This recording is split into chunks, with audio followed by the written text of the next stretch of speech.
Hello మా welcome to YouTube channel movie sites. So కొత్త room కొత్త సెటప్ అంతా కొత్తగా ఉంటుంది.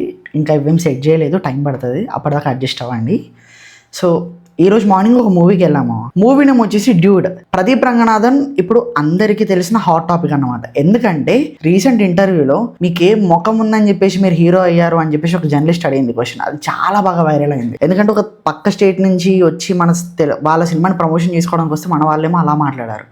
కానీ ప్రదీప్ రంగనాథన్ ఒక డైరెక్టర్, ఒక రైటర్ అని ఎంతమందికి తెలుసు? తన ప్రీవియస్ వర్క్స్ వచ్చేసి మనకి love today block buster hit అయింది. ఆ తర్వాత డ్రాగన్ మూవీ చాలా బాగా ఆడింది. ఫస్ట్ ఏమో మొబైల్స్ ఎక్స్చేంజ్ కాన్సెప్ట్ మీద తీశారు. నెక్స్ట్ ఏమో మనకి ఫేక్ సర్టిఫికేట్స్ పెడితే ఎలా ఉంటుందని తీశారు. మరి ఇప్పుడు ఈ మూవీలో ఏముందనుకుంటున్నారు? సరే చెప్తా. ప్రదీప్ రంగనాథన్ గారు ఒక ఇంటర్వ్యూలో చెప్పారు, ఈ మూవీలో ఉన్న కాన్సెప్ట్ తాళికి సంబంధించి ఈ మూవీ అనేది రన్ అవుతుంది మా. సో ఈ మూవీ ప్లాట్ ఏంటి అని అంటే తాళి అని చెప్పాను కాబట్టి నేను అంతకంటే ఎక్కువ రివీల్ చేయను, ఎందుకంటే స్పాయిలర్స్ లాగా అవుతాయి కాబట్టి. సో ఈ మూవీ చూశాక మాట్లాడే ముందు మూవీ పర్ఫార్మెన్సెస్ గురించి మాట్లాడతా. ఫస్ట్ పర్ఫార్మెన్సెస్ ముందు చెప్పాలి అని అంటే ఫస్ట్ మనం మాట్లాడుకోవాల్సింది పిఆర్ గురించి, ప్రదీప్ రంగనాథన్ గారి గురించి. నెక్స్ట్ మన మమతా బైజు, ఆ తర్వాత శరత్ కుమార్ గారు. వీళ్ళు ముగ్గురే main pillars of the film and everyone did their job very well. నాకైతే పర్సనలీ హీరో హీరోయిన్ కన్నా కూడా శరత్ కుమార్ గారి యాక్టింగ్ నాకు చాలా బాగా నచ్చింది. ఎలా ఉందిరా పర్ఫార్మెన్స్?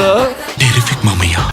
ఎందుకంటే సినిమా మీరు చూసిన తర్వాత సేమ్ కాన్సెప్ట్ కానీ అది కనెక్ట్ అయిపోతుంది. ఇంటర్వెల్ వరకు మీరు సినిమా ప్లాట్ అనేది అసలు ఎక్స్పెక్ట్ చేయలేరు తెలుసు. చాలా బాగుంది. ఎంత బాగుంది అని అంటే I had 4 or 5 times tears in my eyes. చాలా ఎమోషనల్ గా తీశారు అండ్ మూవీ కూడా చాలా నచ్చింది నాకు. అండ్ సినిమాటోగ్రఫీ, విఎఫ్ఎక్స్ ఇవన్నీ ఎవడో పట్టించుకోరు. సినిమా స్టోరీ బాగుంటే ఇవి ఎవ్వరూ చూడరు. Story, screen play, writing, direction మొత్తం కీర్తిస్వరన్ గారు చేశారు.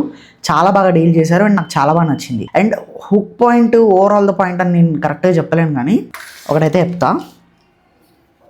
లైట్లు వస్తున్నాయా? సినిమా మాత్రం స్వాగ్ ఉంది. డ్యూడ్ అనే టైటిల్ కి వాడి క్యారెక్టర్ జడ్జ్మెంట్ కి ప్రాపర్ గా సెట్ చేశారు. ఛార్జింగ్ లేదు ఇంట్లో. ఓవరాల్ గా చెప్పాలి అని అంటే movie was worth watch in this దివాళీకి నేను మొత్తం 7 మూవీస్ రిలీజ్ అవుతున్నాయి దివాళీకి. అందులో 4 తెలుగులో రిలీజ్ అవుతున్నాయి. సో నాకు ఇందులో ఇప్పటి వరకు నేను చూసిన వాటిలో అయితే dude is the best choice అనిపించింది. ఇంకా మూవీస్ చూసిన తర్వాత ఫైనల్ గా అన్ని మూవీస్ నాకు ఏది నచ్చిందో మీకు చెప్తాను. సో థియేటర్స్ కి హ్యాపీగా వెళ్ళండి, కొంచెం బాధపడుతారండి బయటికి, అప్పుడు సినిమా బాగుంటది. అంతేమో. ఇలాంటి రివ్యూస్, సజెషన్స్ అండ్ అప్డేట్స్ ఇంకా కావాలి అనుకుంటే మన ఛానల్ ని సబ్స్క్రైబ్ చేసుకోండి. అంటే రీసెంట్ గా వీడియోలు ఏం పెట్టట్లేను, బట్ ఓకే సబ్స్క్రైబ్ చేసుకోండి. అలానే నోటిఫికేషన్స్ కూడా కొంచెం ఆన్ లో పెట్టుకోండి. Thank you and will see another video మా. బాయ్.